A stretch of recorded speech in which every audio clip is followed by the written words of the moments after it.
Welcome back to another episode of Narrative with Tess and Romy. Hi guys. Hi. Hey, we missed ya.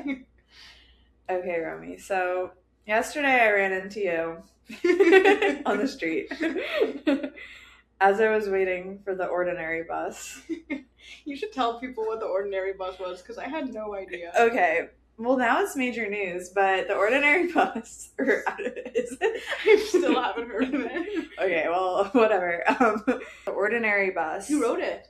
I didn't. No. Okay, so the ordinary bus was a bus, an express free bus, park to park direct, connecting Domino Park to Prospect Park, that was supposed to run on the hour, almost every hour, from May 26th to June 9th. And it was like the ordinary, I didn't know this, but I guess they sold eggs when like egg prices were expensive. Yeah. And this is like a marketing scheme to be like, there's no easy way to get from Williamsburg to North Brooklyn, Prospect Park. So we're going to have this bus that will connect people who want to go between these places, which, you know, I don't know. I have some qualms with that, but my boyfriend works in Williamsburg, and I love Domino Park, and I love gentrified Williamsburg, I have to say. Awesome. It's awesome. I love the Supreme store. I love Loaf on Paper. I love it all. So I was really hyped about taking it, and I saw it on Thursday outside the library because I was going to scan some stuff. And I was like, oh, I could get on the bus right now, but my backpack is super heavy. No, you did more. It was you canceled the therapy appointment. Okay, so the next day, so I saw the bus. Okay. I didn't take it. Okay. The next day, I was like, I'm gonna take this bus. I'm gonna take it. I'm gonna pick Jeff up from work, and then we're gonna go to Rolo's. And so I moved my therapy appointment so I could make sure I was 15 minutes early to the bus. I show up, no bus. And if I can intervene. Yeah. Tess calls me. I'm going on like a random walk. I've been doing this now that it's like warm out and I have free will. And I take the G to Prospect and I'm just like, yeah, I'll walk around the periphery. Who cares? Life. And Tess calls me as soon as the second I step off the subway. And I'm just like engaged in a walk. It's like I'm going around the entire periphery. I'm talking to you. We're talking about filming today. And 20 minutes passed at various intervals of the conversation. Like Tess like hops off the phone and you can just hear her like muffled voice being like, "It was supposed to be here any minute now." I think it's gonna come on this corner actually. And then like I like realize like I've been walking. I'm like, oh, I see the arches. Like I'm close to you right now, in fact. So I got there before the bus did, and then we were waiting for a good while together, and we were watching people flock, and I'll turn it back to you now. Well, yeah, so I waited for the bus for like half an hour. I told the ordinary in my DM that I waited for an hour, but it's not totally true, but it's almost an hour. It basically was. And also, I not to like do this to you on air, but when the second that you told me you were waiting for the ordinary bus, when I got off of the subway, I was like, this shakes me and revolts me to my very core. Like what does this say about like society where like the private sector has to compensate for like lack of like public facilities? I was like, this is an abomination. I was like, I told you exactly. I was like, we're going to live in the Kmart municipality in like 20 years from now. And you were like, I love it. I love living in the future. Capitalism is amazing. Okay. And then the ordinary bus never came. Yeah. And then the ordinary bus never came. And then the ordinary bus never came, and the ordinary bus broke down, and the ordinary bus didn't have any permits, and the ordinary bus was trying to take the ice cream truck spot. And fuck the ordinary bus. The driver didn't have a license. The driver didn't have a license. It was being driven by a 5-year-old. Yeah, no, I'm really taken by marketing. I'm like so into a gimmick. And so I really I think I have a sense of wonder about me. God forbid. God forbid a girl likes the idea of getting on a bus and getting a handful of skincare God samples. forbid a girl maintain a sense of optimism. And she loves the idea of a bus that will take her. The struggle bus. The struggle bus that never arrives. Okay, so while I was waiting for this bus, there was like a gaggle of like transplants also waiting. There was about 4 women, 1 boyfriend waiting for this bus. And like the chicest lady I've ever seen. I loved her. She was such a vibe. She had taken the bus yesterday and she's like, yeah, I think it broke down. I got an Uber to McCarran if you want to come with me. I didn't know like McCarran was like, I don't know where McCarran Park is. No, McCarran. I don't know where it is though. So I thought it was far away from like Jeff's work, but it's not. No, it's quite close. So I totally denied her Uber. She was so like, she had like all this gold jewelry and like a tattoo of like a evil eye or like something with like, she had like thick line tattoos, but they were chic. She was very pristine. She was pristine and she was so poised, and she was just like, I got skincare samples yesterday. And that's what sent me. I was like, it would have been fine to just not take the bus, but to know that I could have gotten... It would have been enough. The bus would have been enough for sure. I saw the bus though, and I did get this. So sad. So, and then I'm like, I should have just gone on the bus the day before, because I now will never get to ride this bus. I was telling my sister about the story today, and she was like, yeah, but it doesn't even give samples. And I was like, no, they do. And she was like, no. And the samples came in like a nice bag with tissue paper. But today, I saw people, okay, so they posted on Instagram, the bus is suspended until further notice, which means it's never coming back. But they said there was like, they were responding to DMs of, or like comments of people being like, I waited for an hour, I waited for an hour. And they were like, DM us, we'll help you out. And so I commented. I waited and I changed my whole plans around so I could ride the bus. So I was in the middle of like a breakdown, and I rescheduled my therapy session just so I could ride the bus. I didn't lie because I was having a fine day. Actually, I had kind of a bad day yesterday, but because of the bus. But the bus was a major component. But there was another. Yeah, there was more. There was more, but it's fine. It's whatever. Okay. Can I see this pass? Yeah. This to me is like actually like the sign of the devil. Like this is so wrong. The fact that it like is designed to look like a Metro card, I'm like, this is that Metro cards that don't exist anymore. This is sickening. This is no, it's really fucked up. Sick. It is fucked up. Maybe it's like I there's a part of me that like loves to watch it burn. This is the Mr. Beastification, by the way, of our entire society. It's like companies pretending to be like do-gooders, and then like actually just like it's purely for their own profit, and also they don't even deliver. Yeah. I wish it was a Mr. Beast bus. Bro, I would have camped out for that shit. Mr. Beast got into public transit. Wow. You know. I'm in that boardroom. I'm like, you can just... What disturbs me the most about this is the picture of the Williamsburg Bridge next to the Prospect Park, the Grand Army Plaza Arch, because, like, people don't need to know. Like, they don't need to know about Grand Army Plaza and the beautiful... No one knows about Grand Army Plaza. Nobody knows about my sacred space, Grand Army Plaza. And people don't need to know about going to the... sacred. Yeah, I love Grand Army Plaza and all the things around it, let's just say. And I've gone through a lot in that area this year with my...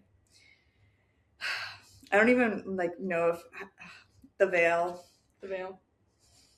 It's gone. I thought you were talking about, like, the veil of, like... No, like, the Veil of Kashmir. I'm sorry. I thought you were talking about, like, the veil, like, of, like, perception of reality or something. No. The Veil of Kashmir. Like... Okay, so there's this part in Prospect Park called the Vale of Kashmir, which was my favorite place. And I don't know if I know this. Are you talking about like just like the construction that was happening? Yeah. Okay. Wait. Okay, so they demolished it. Okay, no, I have no idea what you're talking about. So they're doing a $37 million renovation on the Vale of Kashmir in Prospect Park. And what is the Vale of Kashmir? You've been with me like so many times where I feed the birds. Okay. They demolished it. Yeah, that is really, really fucked. It's tragic. It is. I thought that they were just gonna restore like the top part, like and they like completely deforested and like bulldozed the top part, and then they bulldozed where like the Vale part, like it was like this like little pond area, and I think they protected some of the trees, but like they removed all the brick. That's so sad. They removed everything. What's gonna happen to the birds? I don't know. Because it's like a migratory spot for a lot of different birds. And I feel like the chickadees knew, because the chickadees didn't come back this year, and I feel like they sensed that change was coming. So they shouldn't roost there this year. Wait, did they get like any kind of like public opinion on whether like they could do this? Okay, here's the fucked up thing. I feel personally responsible for it in a way. Because I was sitting in the Vale like about a year ago. I was just chilling in the Vale. I was chilling in the Vale doing my thing, as I do. Or as I did before it got destroyed. And someone came up to me with an iPad and was like, can I ask you some questions about the park? And I was like, yeah, I love Prospect Park. Like, anything to help the park. And so she asked me all these questions about, like, how I use the park and, like, what I do there. And I was like, I love the park. I love it here specifically. I come here, like, pretty much every day. And she was like, well, like, what would you want, like, the park to do to, like, help the park? And I was like, well, like, the Vale, like, you know, it's a little, it was like a totally abandoned space, pretty much. And I was like, well, there could be like a little, you could fix it up a little bit. But I was like, not this. And then after I saw that they were renovating it, I was like, this is my fault. I shouldn't have said anything. I meant like trim some of the bamboo, like. They could have asked you what you meant. Yeah. It's not my fault. It's not my fault. It's not my fault. But I felt like I shouldn't have said anything. And I should never have. Because they were like, we surveyed people. I'm like, no. It's okay, you're just one. You're just one. And I meant more like, oh, just like. Are they like getting rid of, like, are they just like updating it, or are they like wiping it? Like, what's happening? They're updating it, but I think they're gonna like pave. You know how they had all those beautiful like bricks? Mm-hmm. I think they're gonna pave it so it's easier for strollers, and they're gonna put a bathroom, and like. It's just gonna be. It's gonna suck. Ugh. But I mean, I'm hoping it's just poop in the grass. I mean, there's a really good spot to pee right across this, like a lot of shaded weird areas there. You don't need a bathroom. I literally, when I was there this winter, I saw people having sex on a bench. Oh, I mean, it's like also a very known like cruising spot, but it's not a cruising spot anymore. And people are like, they killed this like cruising spot, but actually the cruising spots in the park are in a different area, and if you go to the park a lot, you would know that. Yeah, it's like you don't even know what you're talking about. It was a cruising spot, but the main cruising spot is in the woods across the way. So you're just left out, and it's embarrassing because you're showing it. But I did see someone fucking on the bench. It was so. I was actually filming stuff for the pod, so the Lily Sperry Health Gossip episode. A lot of the footage I shot that I used in that episode, I shot in the Vale. And I was filming, like, I don't know, a tree as the sunset, and I walked around the corner, and I just see woman on bench, man. Was it passionate? No. It was very, like, raw. But, like, not in a mechanical way. Like, in, like, a engine way. Yeah, I don't know how I'd react to that. I was just like, oh, I'm gonna go. I should put my camera away. I should have filmed it, but that's kind of weird. No, I don't know. I don't have that dog in me. Okay, should we go to our next topic? Yes. 1, 2, 3. Dot cakes! Yay! Okay, so when did you first hear about the dot cakes? Okay. The messed up thing about it is, like, I can't even remember. I feel like I've been trying to spend less time online, and I feel like it's, like, implanted itself somewhere. Like, I don't know consciously where I picked it up, but I think, like, a few days ago, I saw, like, an Instagram reel being like, this is about, like, you need to let your product market itself for you, and this is the success of the dot cakes. I started seeing dot cakes several months ago. I'm tapped in. You were on the... Remember when you said that Labubus would be out for 2026 because you were already so, like, immersed in the Labubu? And they were. No, yeah, I mean, they came in and out so fast, but, like, you said that before Labubu's even exploded. Like I remember when you were talking about like Labubu, I was like, Tess was like, what is a Labubu? Like I was like, I like smiled and nodded. I was like, oh. I know what's going on, okay? I know what's going on. But yeah, I saw dot cakes a while ago. I think I saw some of the early videos. And why I think dot cakes are popular, this is my theory about dot cakes, is it was really smart brand marketing. Where like, I think the whole rise of the dot cake is they sent them to so many like mid-tier content creators and had really specific, like not like big content creators, but people with like good reel reach or like TikTok reach. And they had very specific copy and like scripts for them to use to explain it. They were just like really strong product videos, and it's also a product that like videos really well. Do you think okay, like I know that there's like viral, like it's like there's like lines outside of Butterfield for it that are like spanning hours or whatever, but I am like seeing all of this happen like unfold online, and it's like, is this real? Like, well, when I first saw it, I was like, are these even real things? Like, are these dot cakes, like, can you even, like, what is this? Is this like some like, I don't know. I was just like, I feel like you can order these in the mail. Like, what is this? Like, is this like a ghost kitchen thing? But what bothers me about the dot cake is it's just a flat cupcake. Ooh. Speak on that. It's a flat cupcake. Okay, it's literally in a cup. It's in a cup. Okay, and what it is it's like it's frosting. It's cake with a thick layer of frosting that's not too thick, with sprinkles on it, on top of a layer of cake pushed into a cup, or like. I mean, I'm sure it's great, but like cupcakes are so much cuter. It looks like they're trying to like modernize the cupcake so it looks like you're eating like a slot bowl. It freaks me out. It freaks me out so bad. And you remember Floam? Yes. It was like mold clay, but it was little foam balls encased in like, I don't know, like molding or whatever, and you can basically like stick it on anywhere, and it was like, Floam your scooter, Floam your doll, like, yes. You know what I'm talking about? It was like this like little yeah, I know foam exactly. balls. That to me, I'm like, that is the top of, they floamed a cupcake basically. And I think there's something very like, it just like, it is pure, like a purely sensory experience. I think people like little popping ball. There's a lot of popping little ball, like it's not pop, whatever, you know, little crunchy little ball, like it's in many parts of our society if you think about it. It's sand. We want to touch grass, we want to ground, we want to be in the dirt with the rocks. I think it's also interesting to me that it's like, for me, like that's like the layer of like, it's like consciousness or like whatever, it's like underneath is like, it's like wet spongy little sweet tart, and it's like the whole thing is kind of like, it's, I don't know. It is very like, it's kind of slime like it's almost like, I don't know. My explore page and like For You feed or whatever is like all fidget content. And I think there's like, and also there's like this new wave in fidgets where it's like slime was for kids but fidgets are for adults. That's very true. I'm also thinking like Floam was like just like the OG slime. Oh yeah, like the OG popping slime. Nothing. I mean Nickelodeon. Mm-hmm. Oh, slime. Yeah, slime people. Slime. There's something about slime. The primordial goose. There's something about it. There's something about where we all came from.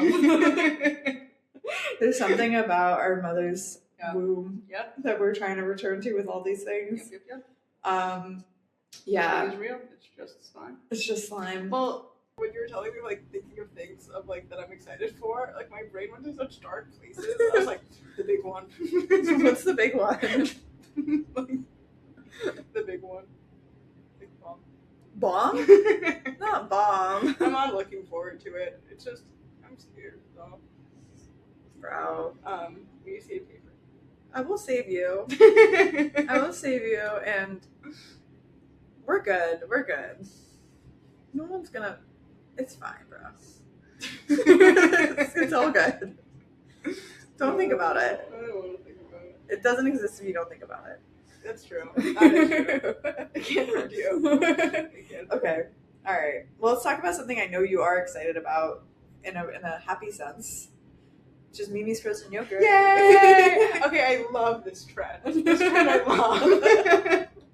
I love it so much. Like, I don't care, like, whatever cynical analysis that could be made about, like Ozempic Nation and frozen, like, protein and whatever. I don't care.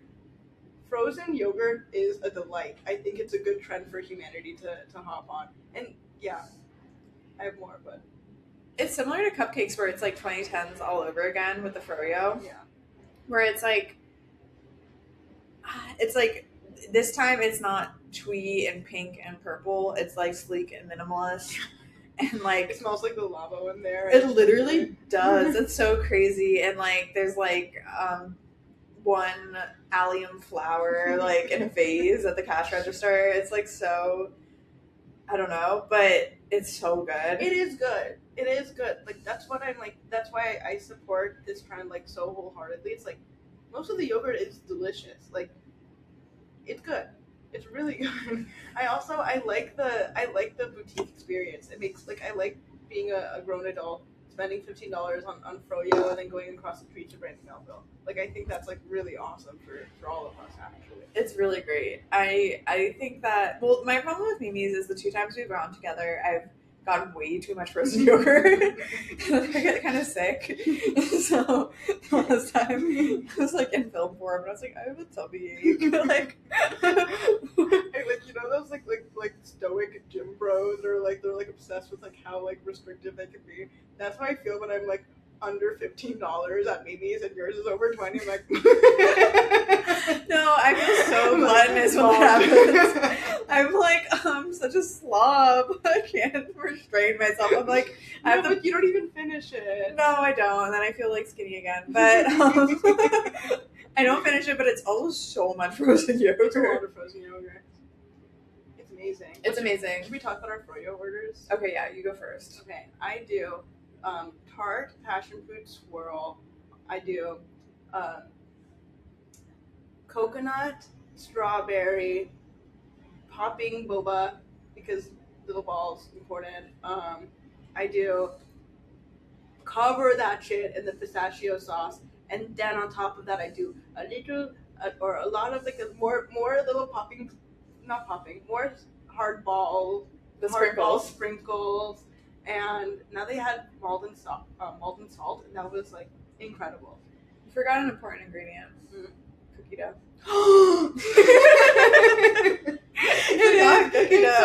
It's so crazy. The most important part of that thing is that lump.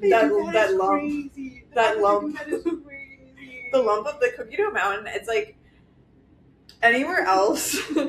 Like that would look so grotesque and like fatty, but there somehow it looks like the most elevated, like organic. Like they really with the like the like stainless steel of it all. I feel like sophisticated. Makes you think that you're not eating globs of cookie dough, but you so are eating globs of cookie dough. Okay, so I like the passion fruit tart swirl as well. I like the dates. Mm-hmm. Yeah. Strawberries. I got pineapple last time. Maybe again. I don't know. Cookie dough. Oh, I like the Oreo crunchy, the Oreo bits. And then obviously the pistachio thing. Editing Tess here, and I realized me and Romy forgot to say a really important thing that we both get in our Mimi's order, which is tons of mochi. When I think about Mimi's, I just think about that spigot of pistachio butter. It runs through my mind. Like I just see the image of it shooting out. Like where does it go? Like what? Like what happens? Do they just like circle it back up? I don't want to think about that. Because it's like I don't know. I just feel like it's so excessive. It's true. It reminds me of like, you ever go to like a nice bar mitzvah growing up and they have like a chocolate fountain and yes. It's like, wow, like life could be really like peak. Like that's the feeling I get. I had a chocolate fountain in my bar mitzvah. And I got chocolate sauce on my dress. And it still has chocolate sauce on it.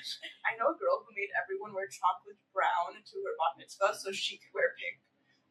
Whoa. That's diva behavior. My color scheme is black and pink. That's cute. I'm green and pink. I'm green and pink. Yeah, I'm more pinky. But it's funny because those are the Pinkberry colors, and you've never been to Pinkberry. No, it's poor. I want to be spending $15 or more on my yogurt. Okay. We're gonna go to Pinkberry before next episode, and we'll report back what Romy thinks because it's really good. Okay. I also we should talk about also seeing like people with like a cup so full of froyo, like swirl coming out the top, covered in sauce, and like cinnamon roll and all of that. And just like I'm like looking at them like, how much do you pay in rent? Like that's like abominable, but it's awesome. What is the most expensive memes you think you've seen? Ooh. The first time I went, I did spend $24. I think I've seen some that are like have been double my size. I'm like I feel like I've easily seen ones that are like $30. Both times I've gone, I spent $25. It's like really. Next time I'm gonna try to get it like to 15. I think I can do it. Don't take it as any like personal. No, I feel ashamed of it. I don't want to moralize you, but it's also like it's so like you put it on a scale and then they're like, that will be. They should put you on the scale. No, literally, it feels like that. It feels like that when they put it on the scale. I'm like, and then they like it's almost like they shout it, and everyone else behind you can see because there's like 6 people behind you. There's a profound shame. Yeah, there's a lot of shame in that, but Pinkberry, you don't feel that way. Pinkberry's good. I don't know, like, I think this is our millennial Gen Z divide where, like, I have, like, some of my peak life experiences happened. Like, when Pinkberry came to New York, I was I remember my friend being like, there's this thing in LA called Pinkberry. And I was like, whoa. And then I looked at it's an LA thing. And then I was like, whoa. And then they opened a Pinkberry next to my school.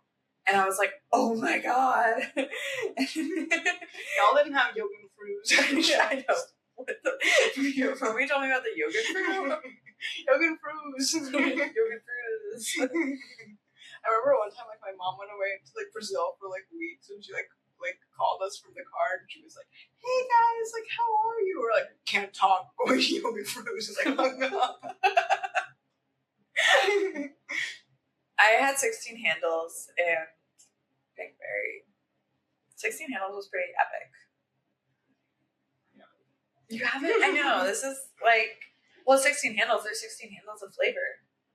I like the idea of that one. 16 handles has the same thing where like you weigh it. It's like Mimi's, but it's not aesthetic. It's like the same thing. I know, but I'm such an aesthetic hoe. You can't hate on the ordinary bus then. I know that's so true. The first time now I go to the university place Mimi's, but the first time I went to the Soho one. And I was like reading a book on psychoanalysis, and the Mimi's line, and like the girls behind me were like just like talking about like just like I don't know, they were just like TikTok like fried, and they would not shut up for like 1 second, and I was like, why aren't they? And I was like, what is wrong with me? Like I'm the one who's reading the psychoanalysis book in the Mimi's line, pretending like I'm so sophisticated. You are the queen, surrounded by 12-year-olds. I'm like, get a grip. I know, it's crazy when you see, like, the 7-year-old at the Mimi's, like, and I'm like, damn. They're alone, and, like, for, like, what's it called, like, glossy donut makeup, and, like little, like, silver earrings, and, like, they're, like, slicked back. And they have better, like, skincare and makeup routines than, like, anyone I know. I saw a girl in the Mimi's, and I was like, there's no way you're real. I was like, this is, like, an AI person. Yeah, it's crazy. It's also, like, I don't know, yeah. I know I want Mimi's. No.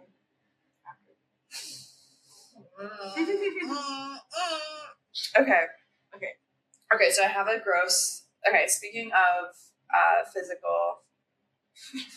the physicality of life, I was on the subway this week going to work, and I look over, and there's this girl, and she's, like, very normal-looking girl, kind of, like kind of nerdy looking, I don't know. And she has this Toomey backpack, and she's holding it up to her face, and I'm like, why is her head in the top? Like, it's like the top of the backpack. She has it unzipped. She's holding it up to her face, and she's blowing her nose into her backpack.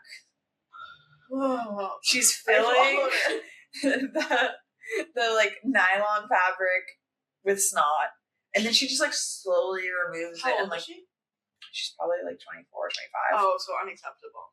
Totally unacceptable. And I couldn't tell if she was crying or if she had like severe allergies, but I'm like, whatever the circumstance is, I thought I was gross for blowing my nose in my t-shirt sleeve while I run, which is gross. Like, you ever put it in your pocket? What? You ever put it in your pocket? The bugs? Yeah. Me neither. No. No, me neither. No. Okay, but I have something even grosser, but I won't say it on camera. No, say it. No, I can't. No, I can't say it. I'll tell you after. It's too embarrassing.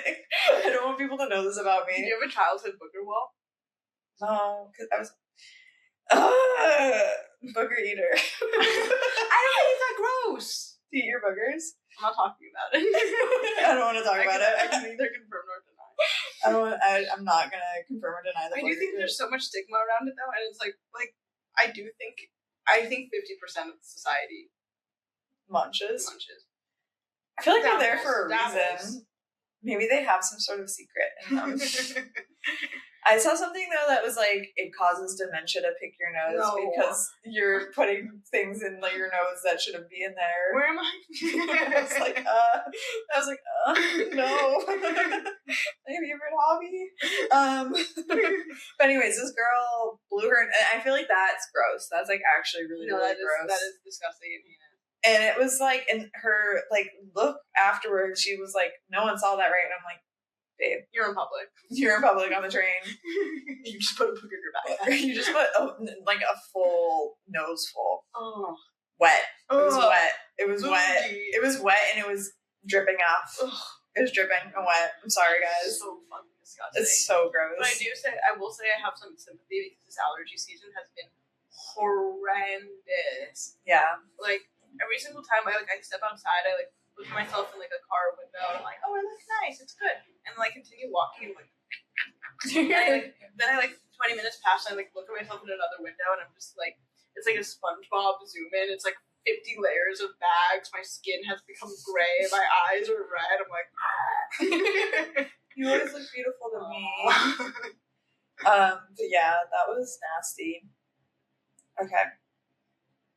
Should I ask you my question? Yeah. One of my questions? Yeah. Okay, one of my questions is, why don't you have any tattoos? Great question. When I was 18 years old, I really wanted a tattoo of Strokes Is This It on my body. And everyone was like, that is so stupid, don't do that. And I was like, no, it's a really good idea. But I just didn't do it. And now I look back in hindsight, I'm like, I'm just not a trustworthy person. I'm just I can't commit to one thing being on my body for that long because I will look back and regret it so profoundly. And I think it will mess with my self-esteem. And also, I mean, I kind of I'm 25 now. My brain is fully developed ostensibly, and I'm wondering okay, well now maybe I can be trusted to get a tattoo. But I kind of like being on default mode. I don't think anyone thinks I don't know. I'm it's kind of nice. I feel like people can project onto me easier, and I like to play in that. Yeah, it's chic. I think it's very tasteful for a woman to not have tattoos. No, I think it's cool. I think it's really cool. To have tattoos or to not? Both. Yeah. I do feel like if I could turn back the clock on having tattoos, I would not turn it back because I love my tattoos. I love your tats. I like tattoos. I will get more, but they're so expensive and but it's so fun, and it's if you have tattoos, I don't want you to be posting GoFundMe to pay your rent. I can pay your rent. No, it's crazy. I feel like tattoos are so expensive. The time when I was getting the most tattoos was during the pandemic because of the stimulus checks. I spent most of those on tattoos. That's when I got my Trisha Paytas tattoo. I mean, it's cool because it is permanent. You got your money's worth. I really did.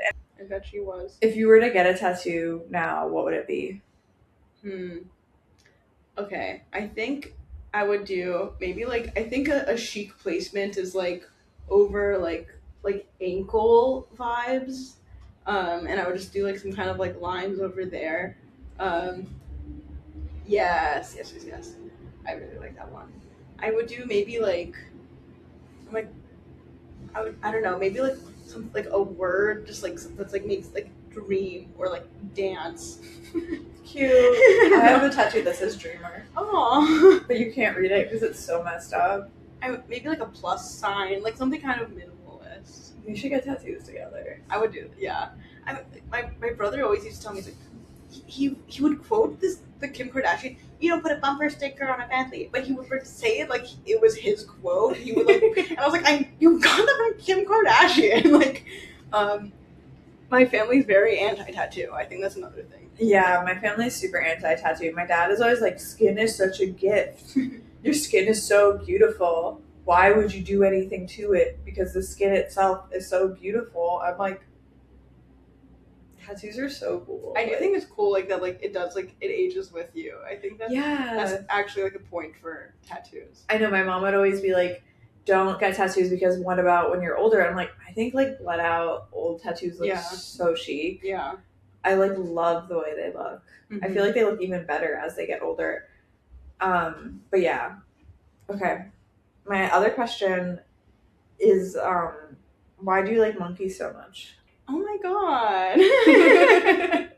I love this question. Okay, I like monkeys so much because first, I think when you're in love, like you feel like a monkey and you see your partner as a monkey, and so whenever I like see a monkey, I'm just like, oh, like to be a fool for love. That's so cute. Like I think they're just so silly. I think they're just like they're pure id. They just like like they're so close to being us and yet they're not. And I like just like like how animalistic and funny and expressive they are. I think like it's hard to find that in an animal. And yeah, I think, but whenever I'm in a relationship, I'm always like, I see that person that's like a monkey or like a scraggly dog. Like I get like very like attached to this like animal version of them. And that's like, I don't know. I think that's why I like monkeys so much. When did it start for you, the monkey love? Okay. I think I started getting chinchilla videos in high school. Like that was my first. It's like, wait. I was like on like chinchilla Instagram in like the 2010s, and then I think it became like other animals, and then once it became monkey, I think like something again like connected, and the algorithm has just been feeding me those videos ever since. I also like that there is like such a thriving like monkey community on Instagram. Like there's Shin Shin, there's Nini. I think Nini, there was a really fucked up one where it was like, I think it was Nini. It was like this one little monkey, it was very sweet. And then the poster, like the account would just like post that monkey and it would just say like Nini on it like every time. And then they started posting it for like a different monkey and put Nini on it, and all of the comments were like, "You killed Nini! You thought we wouldn't notice." It was like so disturbing, but I like it. I like it a lot. I like it when people own monkeys. I think it's really funny, and I try not to think so much about the ethics about it. Yeah, I would have a pet monkey if I could, honestly. So awesome. Do you have any pet peeves? That's a great question. I don't like when people say that they have like that claim that they like have high-low taste. Because they don't most of the time. They like maybe like three or four things from like lowbrow culture. And I'm like, get in the swamp, bitch. Like if you can't fuck with like all of this, then you can not claim. And like especially I feel like in the art scene and like writing scene in New York, it's like very chic to be like, I like Addison Rae. But I'm like, dude, that doesn't count. Yeah. And also you weren't riding for her in 2019 like way I was, bitch. Like run it up. Like I feel like I'm ground zero for like a lot of pop culture stuff, and I am a real fan. And so when I see people being fake fans, also not even fans, admirers, I would say, that's a pet peeve of mine. Is like, if you also specifically with Trisha Paytas, if you start fucking with Trisha Paytas in Frenemies era, back of the line, bitch. back of the line. Like, I'm sorry. Mhm. There's not a lot of people that rode with her through the things I sat through. That is true. I've been a That fan is since true. 2013. So if you've been a fan since 2013, That is so true. you can celebrate all of her victories now. Mhm. But if you've just jumped on frenemies, I don't know. I think a lot of people wait until it's like culturally like sanctioned or like approved to like hop on, and then they're like, oh, like I rode for it the whole time. They don't even know what the whole time was because they weren't even there. I think like, well, this is a different point, but I've just wanted to make this point for a while. I think one of the most beautiful things a woman could be is chungus. Like I think like I think like being like chopped chungus on the floor of your kitchen, like crying into a camera. Like I think like that kind of like real vulnerability is so beautiful, and I appreciate it so much. And I don't like. I think a lot of people like they start off chungus and then they climb to great heights, and then people like like Trisha Paytas, and it's like fill in the blank really, but it's like once they're no longer chungus, then it's like, oh, like I appreciate you now, and it's like, and I appreciate kitchen floor, where it's like no one appreciated kitchen floor, and also people don't even know what kitchen floor was about. mm-hmm. I was there. I watched all of those videos in real time happen, and also like I have a lot to say about that time, and like a lot of the stuff that actually led to kitchen floor, I think is some of the worst things that Trisha did. So like her relationship with Sean, which people don't even know about. But yeah, I think that like kitchen floor and like Jason Nash era, like Trisha gets like a lot of passes for, and as like a super fan, I feel like I'm allowed to like hold her accountable for like, I think that she acted wrong in a lot of those situations. Yeah. And I still love her. Yeah. But I think that like she was not a good partner to Jason or Sean, and that's fine. I don't know so much about Sean, honestly. I remember this name, but I can't come up with like a mental image. Sean was a backup dancer for Cher. And she didn't know he was gay. Oh, of course. She did know he was gay, though. She did when she started dating him.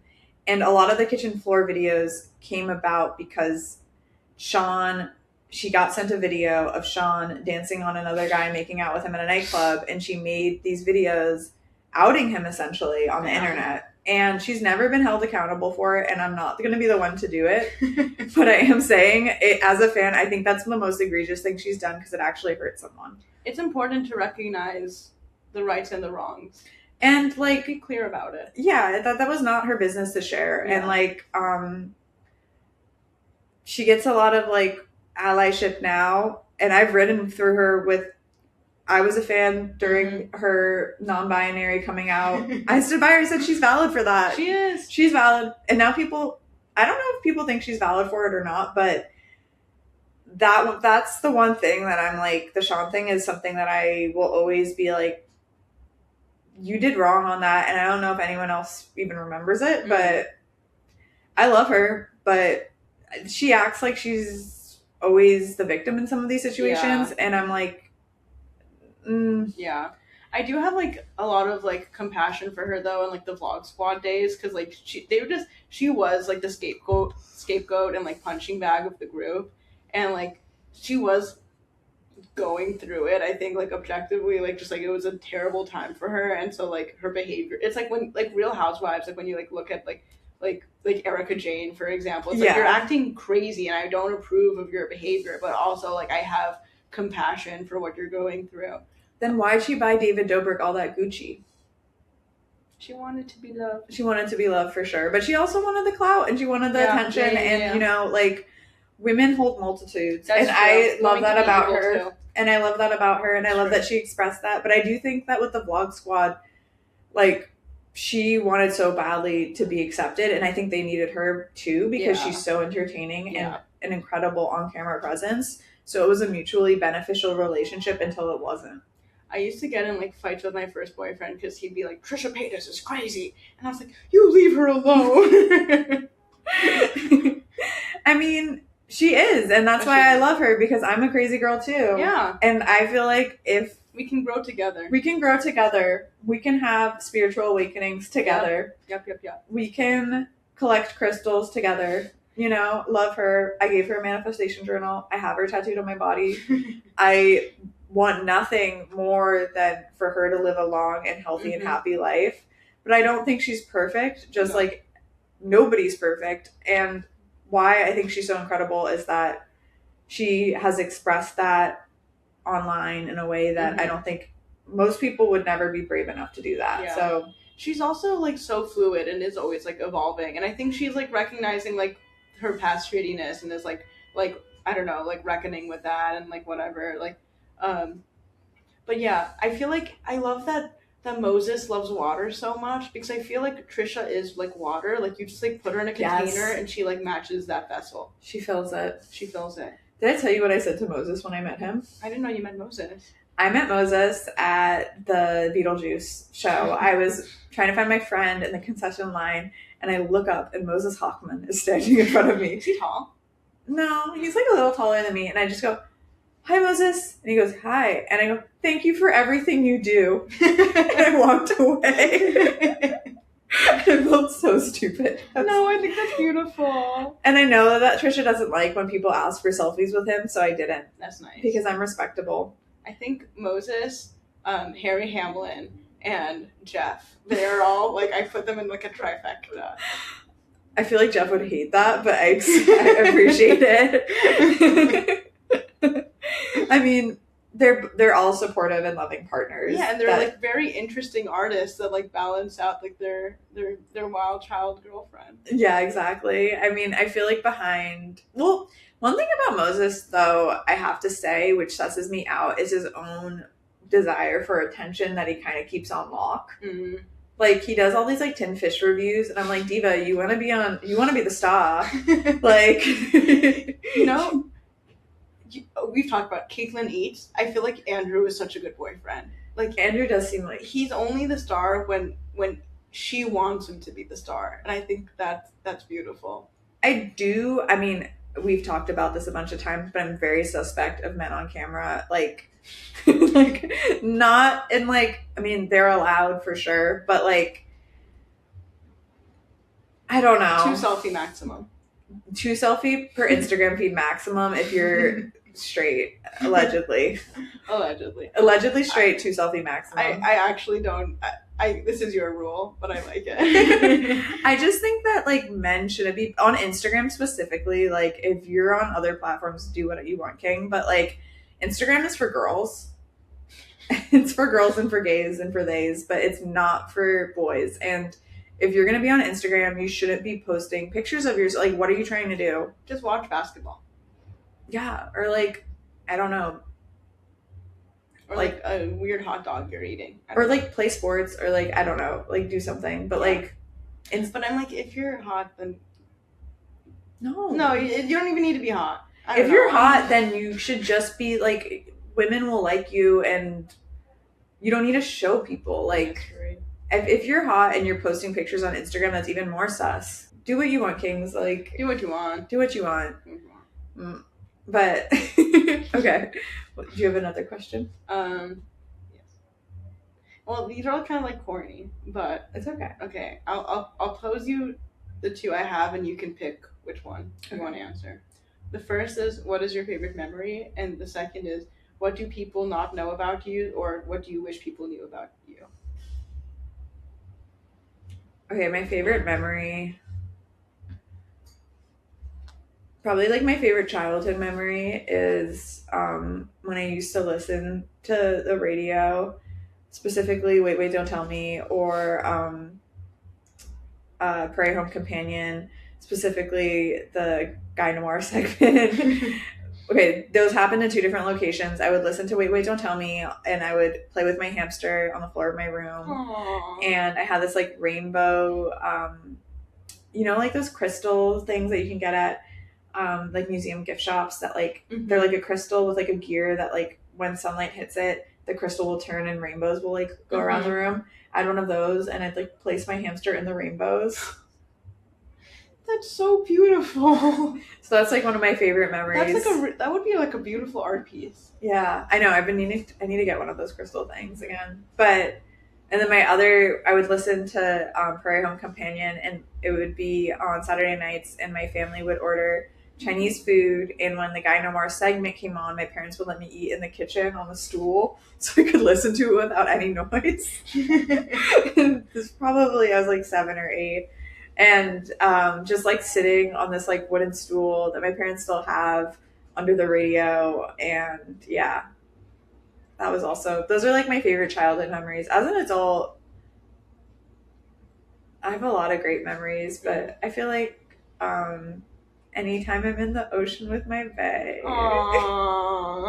swimming in the ocean with my bae, yeah, or like, I mean, also like having my face in the neck of a horse. That's really beautiful. Those are great answers. Very connected to the universe. Can I answer the other question too? Because I love attention. Mm-hmm. My favorite. What I wish people knew about me. Mm-hmm.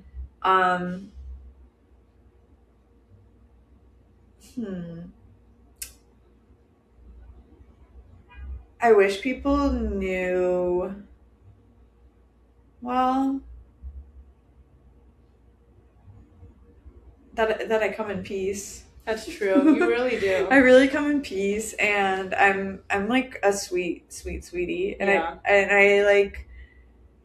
I think it's important for me to be like have edges too, but I think at the end of the day, I'm like a very sweet, sensitive soul. Like, that's true. Incredibly sensitive to a fault, maybe, but I think like what people would see, like the sides of you that are like, that is like the side of you that's more of like a provocateur, I actually think comes from like that extremely sensitive side, and it's like you like want to protect people and like, yeah, I think that like give them their due.